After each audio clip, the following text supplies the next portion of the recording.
My grandmother kept a jar of something fermenting on the counter for as long as I can remember, and I never once asked her why. It was just what she did. Looking back, I think she understood something that took modern researchers decades of lab work to prove.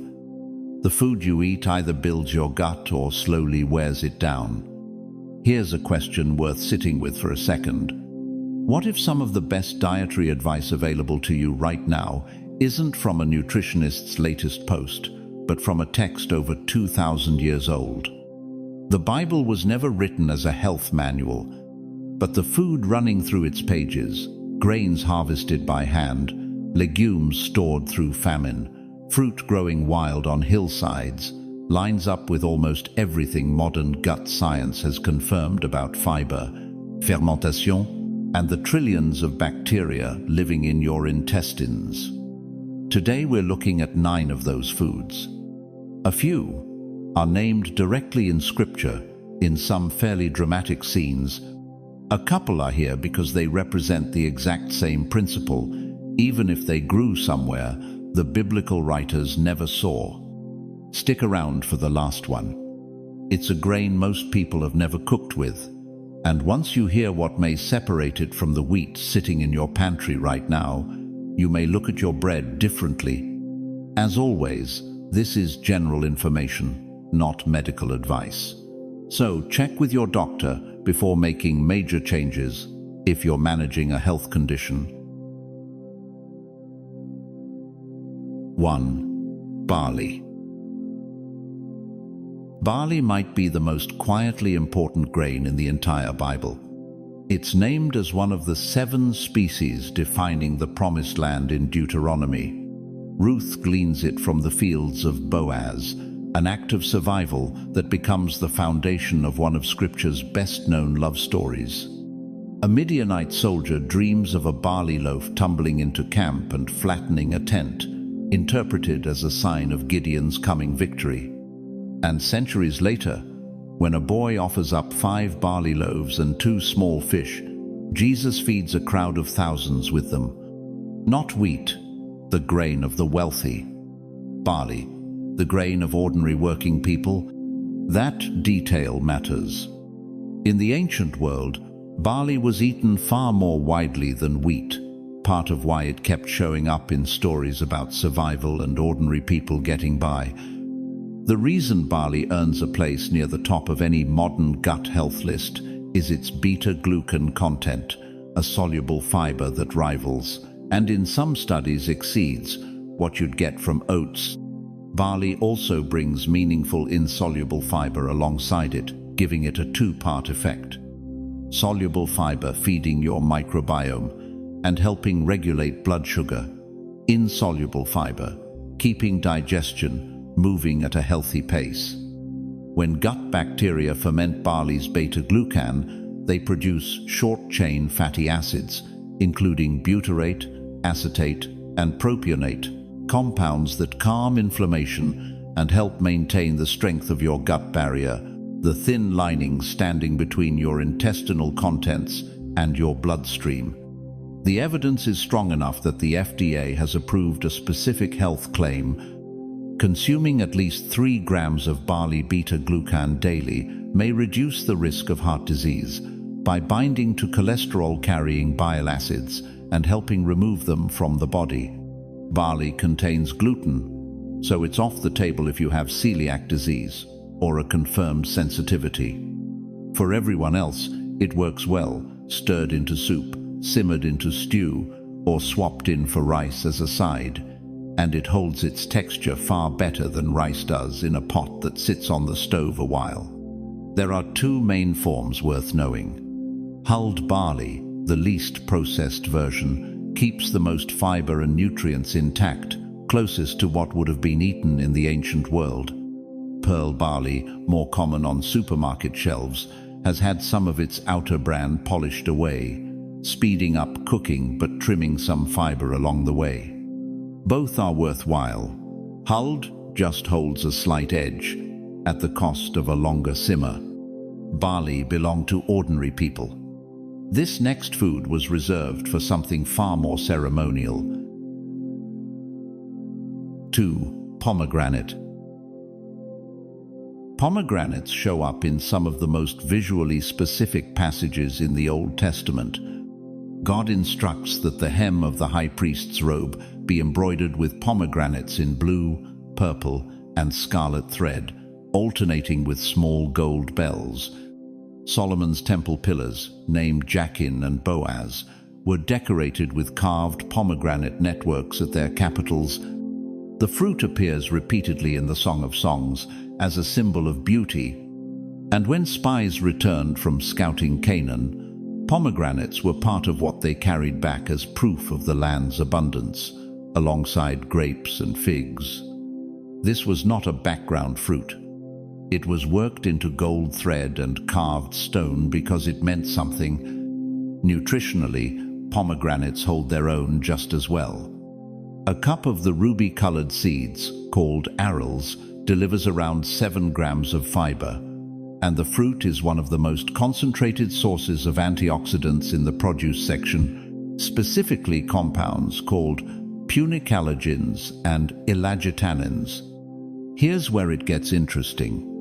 Your gut bacteria convert those elagitannins into compounds called urolithins, and early research on urolithin A specifically has linked it to improved mitochondrial function, essentially how efficiently your cells produce energy, along with anti-inflammatory effects in the gut lining itself. This is still an active, developing research area, not a settled conclusion, but it's one of the more promising threads connecting an ancient fruit to genuinely current science. Beyond that, pomegranates support cardiovascular health and appear to help protect the gut barrier from everyday inflammatory wear. If you've never broken open a whole pomegranate, here's the easy method. Cut it in quarters underwater in a bowl. Then peel the seeds away from the pith with your fingers while submerged. The seeds sink, the pith floats, and you avoid staining your kitchen red in the process. Here's the practical catch, though. Most people today interact with pomegranates through juice, not the whole fruit, and pomegranate juice is stripped of nearly all the fiber that made the whole fruit valuable in the first place, while keeping most of the sugar. In the ancient world, the whole fruit was used, seeds eaten directly, rind and juice used in various preparations, very little discarded. The modern shortcut of juice-only consumption loses exactly the part your gut benefits from most. Here's a food with no ceremony attached to it at all, just a bowl and a spoon, backed by a government-approved heart claim. 3. Oats. Oats were grown across the ancient Near East, showing up in archaeological digs throughout the region. And they were absolutely part of the food landscape during the biblical era, even though most translations of scripture don't name them directly the way barley and wheat get named. What makes oats stand out today comes down to beta-glucan, a soluble fiber that forms a thick, sticky gel. Once it meets water in your digestive tract, that gel slows the movement of food through your gut, giving your body more time to extract nutrients, and it feeds beneficial bacteria in your colon, particularly a group called bifidobacterium, consistently linked to a healthy microbiome across dozens of studies. 1 cup of cooked oats gives you around 4 grams of fiber, and the beta-glucan content is substantial enough that both the U.S.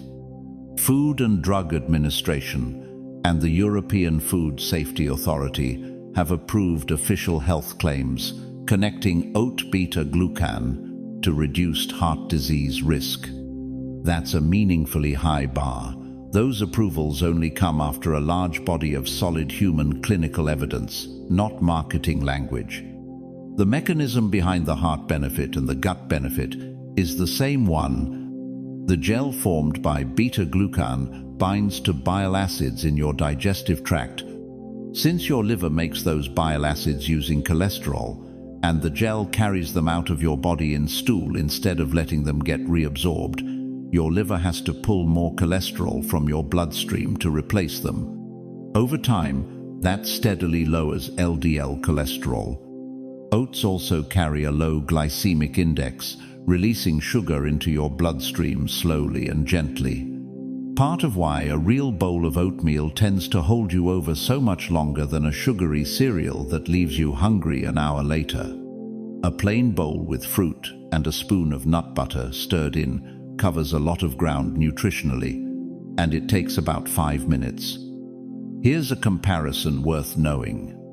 Traditional steel-cut or rolled oats are minimally processed, close to their whole grain form. Instant oat packets, especially the flavored kind, go through much more processing and often carry added sugar, which blunts a lot of the slow, steady blood sugar benefit that made oats worth eating in the first place.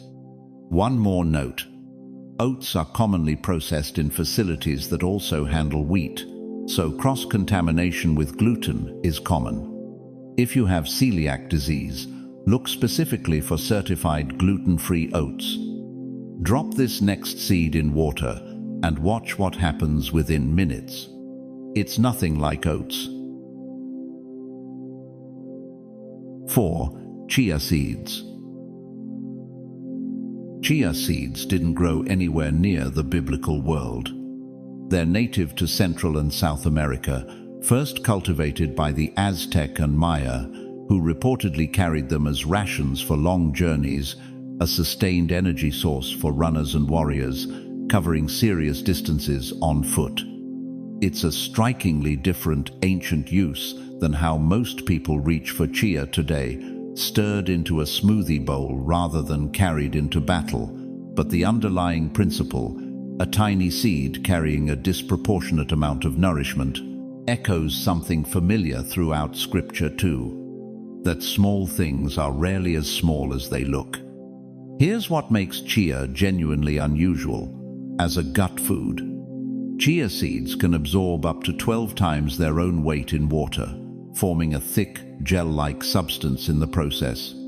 That gel is soluble fiber, and it behaves in your digestive tract exactly the way you'd want, coating your intestinal walls, softening stool, slowing digestion, and feeding your gut bacteria along the way. 1 ounce, roughly 2 tablespoons, delivers about 10 grams of fiber, a substantial chunk of a full day's target from one small serving.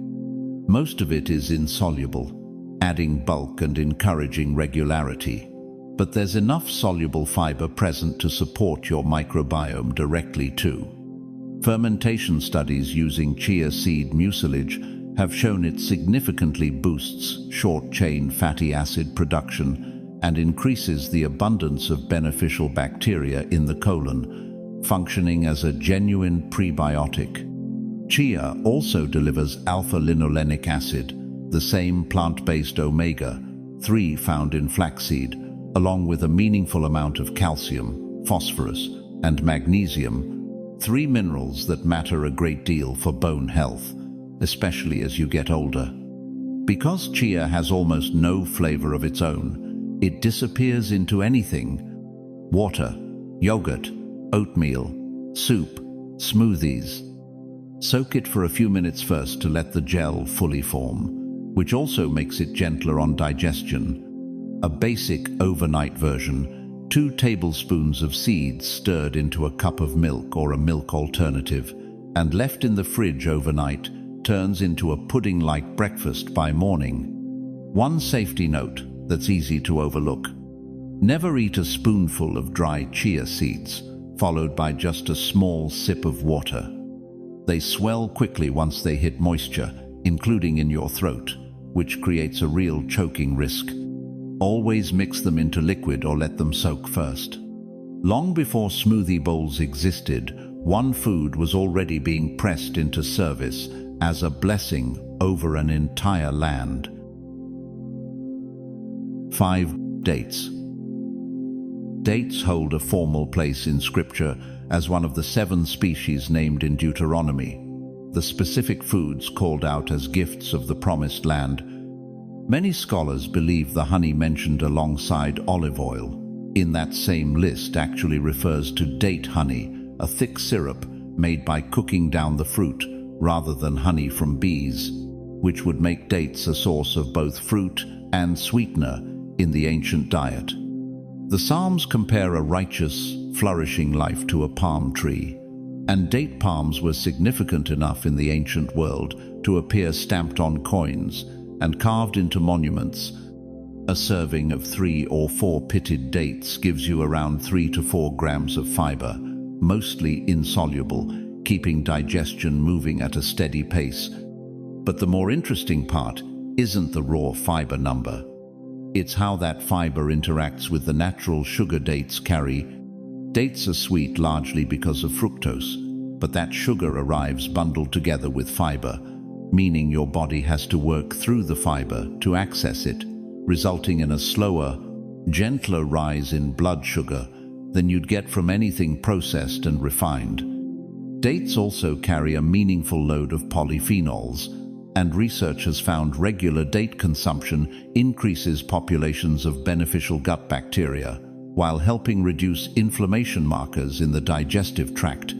Some studies have even connected dates to more consistent bowel movement frequency in adults dealing with constipation. Beyond digestion, dates are a genuinely concentrated source of potassium, magnesium, and B vitamins. Potassium supports heart function and blood pressure. Magnesium supports muscle function and sleep quality. And B vitamins play a role in how your cells produce energy. Chop a couple into oatmeal, blend them into a smoothie, or eat a small handful instead of reaching for candy, and you get sweetness with fiber attached instead of sugar, stripped completely bare. Because they're calorie-dense, a small handful goes further than it looks. 2 or 3 is usually plenty. Here's a comparison worth sitting with. Most dates sold today are dried or semi-dried for storage and transport, concentrating their sugar content, while fresh dates, soft, moist, less intensely sweet, are rarely seen outside date-growing regions. Either way, whole dates work as a genuinely useful stand-in for refined sugar, in a way that a spoonful of white sugar simply cannot match. What do you bring a king who's fled into the wilderness with almost nothing left? 6. Fava beans.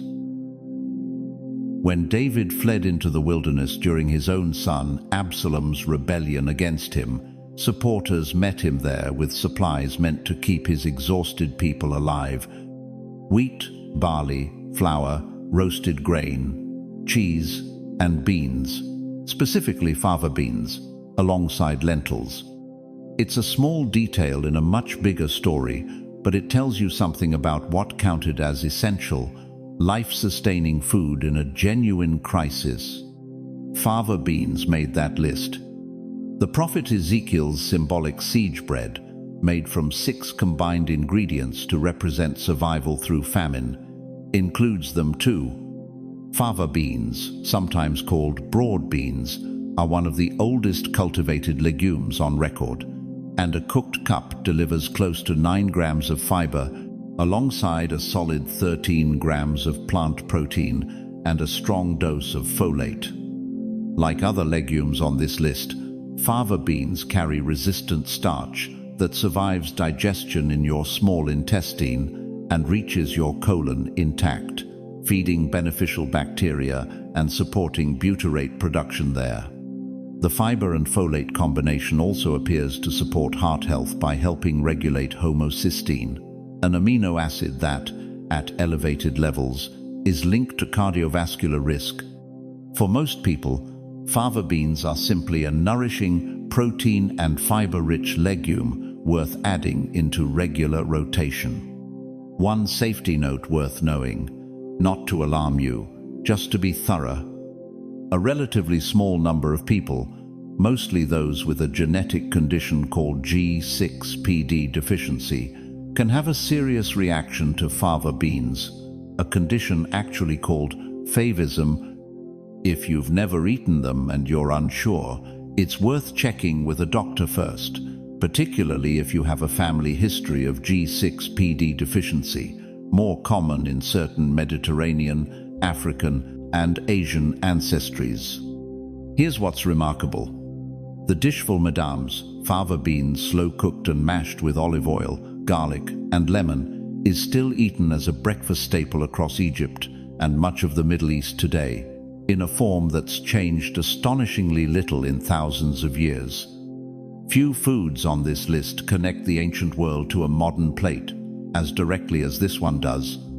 Somewhere in the region David once fled through, someone is very likely eating almost this exact dish for breakfast this morning. Fava beans fed a household. This next food barely gets noticed at all, sitting quietly while apples and berries take the spotlight. 7. Pears. Pears don't show up by name in scripture, but they were grown and eaten across the Mediterranean world and the ancient Near East for thousands of years, quietly part of the same agricultural landscape as the grapes and figs that get far more attention in the text. As a gut food, pears deserve more credit than they usually get. One medium pear carries around 5 to 6 grams of fiber, more than most fruits people reach for by default, and a large share of that comes from a specific soluble fiber called pectin. Pectin acts as a genuine prebiotic. It isn't digested by you directly, it's food for your gut bacteria instead. When those bacteria ferment pectin in your colon, they produce the same beneficial short-chain fatty acids you've heard about throughout this list, compounds that reduce inflammation, strengthen your intestinal barrier, and help beneficial bacteria outcompete less helpful ones. Pears are also genuinely gentle on digestion, making them one of the better fruits for anyone dealing with constipation, especially older adults who tend to deal with slower digestion overall. The mix of soluble and insoluble fiber softens stool while adding bulk at the same time, encouraging regular, comfortable bowel movements without being harsh about it. Beyond digestion, pears bring vitamin C, copper, and polyphenols, plant compounds that function as antioxidants, protecting your cells from the slow, cumulative damage linked to heart disease and premature aging. They also carry a relatively low glycemic index, digesting slowly without spiking your blood sugar the way something processed and sweet would.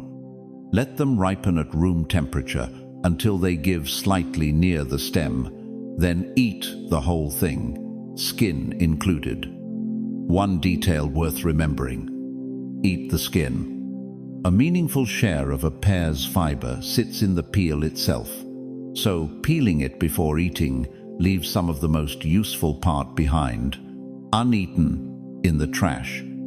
Here's an interesting shift over time.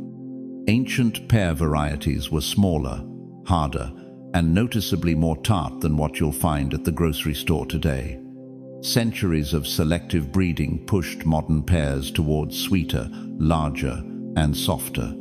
That's not necessarily a downside nutritionally, but it does mean the sugar content per bite has crept up somewhat compared to what people in the ancient world were actually eating. Pears work in 5 or 6 grams of fiber, quietly. This next vegetable does something in 3 weeks that most foods take much longer to achieve. 8. Artichokes. The globe artichoke has been cultivated and eaten across the Mediterranean since ancient times, documented by Greek and Roman writers as both food and medicine. It isn't named directly in scripture, but it belongs fully to the same agricultural world the biblical era was built on. What makes artichokes stand out is a specific prebiotic fiber called inulin. Inulin passes through your stomach and small intestine completely undigested, arriving in your colon as direct, ready-to-use fuel for your gut bacteria, essentially skipping the middleman. Most fiber has to go through first. When your gut bacteria ferment inulin, they produce short-chain fatty acids, particularly butyrate, which nourishes the cells lining your intestinal wall. What's notable is the speed. Research found that consuming just 10 grams of artichoke-derived inulin was enough to measurably shift the composition of the gut microbiome in only 3 weeks, faster and more direct than many other high-fiber foods manage. Artichokes also seem to help with everyday digestive discomfort. Studies on artichoke leaf extract have found it can reduce symptoms of indigestion, bloating, nausea, and heartburn by improving how food moves through the upper digestive tract, which matters if you're someone who regularly feels uncomfortably full or heavy after eating. Beyond gut health, artichokes are genuinely rich in antioxidants, particularly cynarin and silymarin, compounds that support liver function and help your liver process fat more efficiently. They're also a solid source of vitamin C, vitamin K, folate, and magnesium. One medium artichoke gives you around 6 to 7 grams of fiber, a genuinely high number for a vegetable that often gets skipped over entirely because people aren't sure how to cook it. If you've never cooked a whole artichoke, steam it upside down for about 45 minutes, then pull the leaves off one at a time, dragging the base through melted butter or a squeeze of lemon. Here's the practical trade-off. A whole fresh artichoke, steamed and eaten leaf by leaf, is the closest you'll get to the traditional preparation, but it takes real time and effort. Jarred, marinated artichoke hearts are the modern convenience shortcut, and while they're still a reasonable fiber source, they're usually packed in oil and salt, so check the label if you're managing sodium intake. One grain is left, and it might change how you think about the bread sitting in your pantry right now. Nina. Spelt. Spelt gets mentioned in scripture in a genuinely specific, almost technical way. During the plague of hail in Exodus, the text notes that the flax and barley crops were destroyed because they were already grown, while the wheat and spelt survived, ripening later in the season, a small agricultural detail that shows real understanding of how these crops actually behaved. The prophet Isaiah describes a farmer's wisdom in sowing spelt in its proper place within the field, part of a broader passage about God's own wisdom mirrored in ordinary farming knowledge. Ezekiel includes spelt as one of 6 ingredients in his symbolic famine bread, alongside wheat, barley, beans, lentils, and millet. Spelt is, essentially, one of wheat's oldest relatives, a variety that's remained largely unchanged for thousands of years, while the wheat most of us actually eat today has not. Spelt works well as a straightforward barley substitute. Spelt berries simmered into soups and grain salads, or ground into flour for bread with a slightly nuttier, denser character than what you're used to. Here's the part worth slowing down for. Modern bread wheat went through significant breeding changes in the mid-20th century, developed to produce shorter, sturdier stalks and much higher yields per acre, changes widely credited with helping prevent mass famine globally. That's a genuine achievement. But some researchers and nutritionists have pointed out that these changes may have also altered the structure of wheat's gluten proteins along the way, and there's an ongoing, not fully settled, conversation in nutrition science about whether that shift has anything to do with the rise in reported gluten sensitivity over recent decades. It's worth being clear that this remains debated, not proven, and it's absolutely not relevant if you have celiac disease, for whom spelt is just as unsafe as any other wheat. What is more settled is this. Spelt generally carries a comparable or slightly higher fiber content than most common modern wheat, along with solid protein and higher levels of certain minerals like manganese and zinc. Some people with mild, non-celiac wheat sensitivity report finding it easier to digest, though this varies a great deal person to person and isn't something to assume will apply to you. 9 foods, each one either named directly in scripture or carrying the same principle stitched through it. Real, whole, minimally processed nourishment straight from the ground. Here's something worth noticing. Not one of these foods needed a factory, a lab, or a supplement aisle to work. They needed dirt, water, time, and someone willing to grow and prepare them the way people always had. My grandmother's fermenting jar makes a lot more sense to me now than it used to. She wasn't following research. She was following something older than research, a kind of inherited practical wisdom about which foods kept a household strong through a long winter or a hard season. Somewhere along the way, a lot of us lost touch with that inheritance, trading it for things that are faster and easier, but leave our gut worse off for it. You don't need to eat all 9 of these starting tomorrow. Pick a couple that sound realistic for how you actually eat and build from there. If your fiber intake has been low for a while, ease in gradually rather than all at once. A sudden jump can bring some temporary bloating while your gut bacteria catch up, and that's completely normal. Drink more water than usual as you increase fiber, since it needs water to actually move through your system the way it's supposed to. Give it a few weeks and pay attention to what shifts. Digestion, energy through the afternoon, how you sleep at night.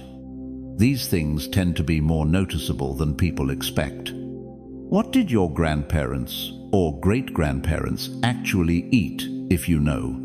There's a decent chance the answer looks a lot more like this list than like what's sitting in most kitchens today. If a few of these connected some dots for you, drop a like and pass this along to someone who'd get just as much out of it. I'd love to hear in the comments what your own family used to eat that slowly disappeared from the table.